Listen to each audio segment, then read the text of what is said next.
इकडे लक्ष दे.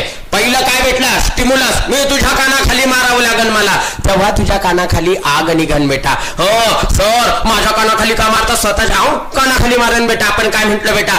Stimulus. Stimulus जसा भेटला, लिगॅन्ड बाइंड झाले. लिगॅन्ड बाइंडिंग साईडला. आता लिगॅन्ड कोणकोणते असतात हे आपण कालच्या कीर्तनामध्ये बघितलं. सर ऐका ना, जसं सर लिगॅन्ड गेटेड चॅनल ओपन झालं, दाना मध्ये कोण गेले? Positive charge. म्हणजे आतला निगेटिव्ह चार्ज काय झाला? कमी झाला. म्हणजे -70 मिली व्होल्ट चेंज झालं की नाही? झालं. कितपर्यंत आलं?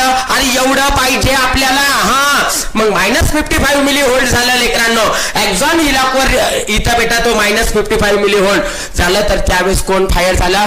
Action potential. काय झालं लेकरांनो इथं? तर ते फायर झालं. चला आता इकडे लक्ष द्या. आता लेकरांनो आपल्या एनसीईआरटी मध्ये इथून पुढे सांगितलंय.